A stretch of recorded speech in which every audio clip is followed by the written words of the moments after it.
असताना माझा भूमिपुत्र मेला गेला. दुःख वाटते की ह्या गोष्टींची माहिती माननीय पालकमंत्र्यांना नाही आहे. प्रशासनाची जो डेप्युटी इंजिनियर त्याला उलट टांगला पाहिजे फॅनला आणि मिरचीची धूर दिली पाहिजे. जे ईडी मध्ये कमिशनर गेले त्यांनी की आम्ही सगळ्यांना टीडीआर देऊ, पण 16 शेतकऱ्यांना टीडीआर दिला नाही. परत एकदा पालकमंत्र्यांना सांगतो की प्रशासनाला सांगून लवकरात लवकर यांचा टीडीआर देण्यात यावा आणि हा अनधिकृत ब्रिज आहे. नमस्कार. आज नारंगी रेल्वे फाटक क्रमांक 41 चा जो फ्लायओव्हर आहे तो 10 वर्षांनी पण काय होऊ नये, परंतु आज त्याचं भूमिपूजन झालं. त्याबद्दल मी सगळ्या ज्या लोक जिथे त्या ओपनिंगला होते पालकमंत्र्यांचे सगळ्यांचे आभारी आहे, खासदारांचे आभारी आहे. परंतु हा ब्रिज होत असताना माझा भूमिपुत्र मेला गेलाय. जे 16 लोकांचं ऍक्विशन करून चुकीच्या पद्धतीने ऍक्विशन केलेलं आहे. जी अलाइनमेंट होती, जे पहिलं ऍक्विशन केलेलं होतं त्या अलाइनमेंट मध्ये काम न करता अनऑथराइजली ती अलाइनमेंट चेंज करून त्याचं काम करण्यात आलं, कारण 2 अनऑथराइज बिल्डिंग वाचवण्यासाठी. आणि तो फ्लायओव्हर त्या एसडीएलच्या कंपाऊंड ऑफिसच्या इकडे उतरवण्यासाठी जे अगोदरचे ज्यांना टाडा आरोपी आमदार होते त्यांनी त्याच्यामध्ये एसडीएल आणि आताची एव्हर्शन यांच्याकडून 140 करोड रुपये, मी नेहमी एलिगेशन करतो कधी पण डम असेल ते हवं, 140 करोड रुपये त्यांनी 2 गोष्टीसाठी घेतले, एसडीएल आणि त्याच्यानंतरची एव्हर्शन आणि रुस्तमजी. याच्यात फायदा कोणी केला? फ्लायओव्हर पुढे उतरवला एसडीएलच्या याच्यामध्ये, त्याच्यानंतर ती एव्हर्शन रुस्तमजी आले आणि त्यांच्याकडून 140 करोड रुपये गेल्याचं माझं एलिगेशन आहे. पण हा फ्लायओव्हर होत असताना माझा भूमिपुत्र मेला गेला. दुःख वाटते की ह्या गोष्टींची माहिती माननीय पालकमंत्र्यांना नाही आहे. माझं पालकमंत्र्यांना हात जोडून निवेदन आहे, तुम्ही पालघर जिल्ह्यामध्ये येत असताना ज्या गोष्टीचं तुम्ही भूमिपूजन करता, ज्या प्रोग्रामला तुम्ही जाता, तर इकडच्या खासदार आमदारांची डिस्कस न करता जाता का?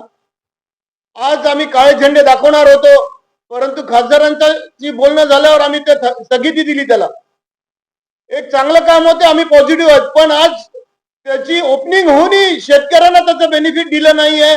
आणि चुकी कोणाची? तर प्रशासनाची. जो डेप्युटी इंजिनियर त्याला उलट टांगला पाहिजे फॅनला आणि मिरचीची धूर दिली पाहिजे.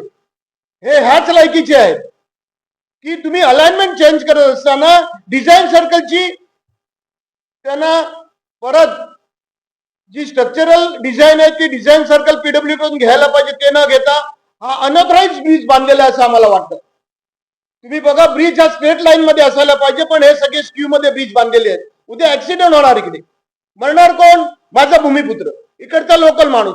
मग अशा प्रकारे जर शासन चुकीच्या पद्धतीने कोणाचे बिल्डिंग अनऑथराइज बिल्डिंग बांधायला जर चुकीच्या पद्धतीने ऍक्विशन न करता तिकडे रोड आणि ब्रिज बांधत असेल ते योग्य नाही.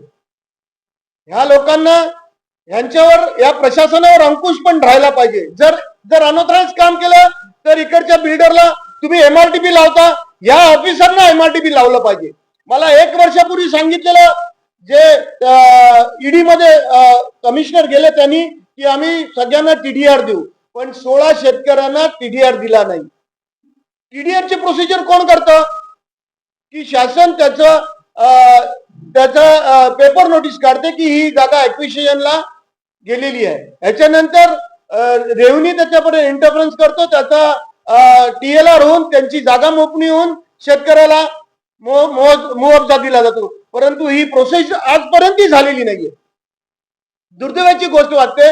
एक चांगलं काम असताना इकडे फक्त मरतो इकडचा भूमिपुत्र, जागा जाते माझ्या भूमिपुत्राची. म्हणून मी गणेश नाईकांना हात जोडून सांगतो, माननीय मुख्यमंत्र्यांना हात जोडून सांगतो, आगरी सेना नेहमीच बीजेपी साठी पॉझिटिव्ह राहिलेली आहे पालघर जिल्ह्यात, अनुषंगाने महाराष्ट्रात.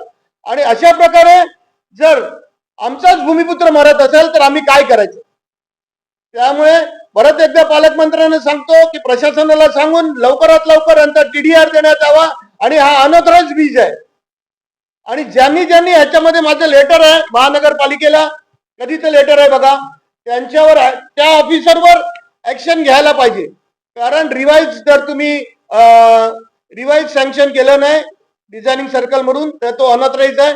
सेम ब्रिज हा तुम्ही आता भाटपाड्याला बांधल्या त्याची पण तीच परिस्थिती आहे. आम्ही कोर्टाकडून नोटीस देऊनही प्रशासन आम्हाला त्याच्याबद्दल आन्सर देत नाही. ही दुःखद स्थिती आहे. आपण जेव्हा पालघर जिल्ह्याला एक चौथं मुंबई म्हणून डिक्लेअर केलेलं आहे मुख्यमंत्र्यांनी, तर पुढच्या 30 वर्षाचं प्लॅनिंग करून डिझायनिंग झाली पाहिजे. एवढंच आमचं म्हणणं आहे की ज्यांनी चांगल्या प्रकारे लोकांना सुखसुविधा मिळाली पाहिजे. आज माझ्या सगळ्या सहकाऱ्यांचा मी आभारी आहे की ते सगळे आले, परंतु आम्ही आज आंदोलन जाणीवपूर्वक केलं नाही. परत एकदा नाईक साहेबांना सांगतो की ह्याच्यात लक्ष घाला आणि माझ्या भूमिपुत्रांचा TDR लवकरात लवकर देण्यात यावा.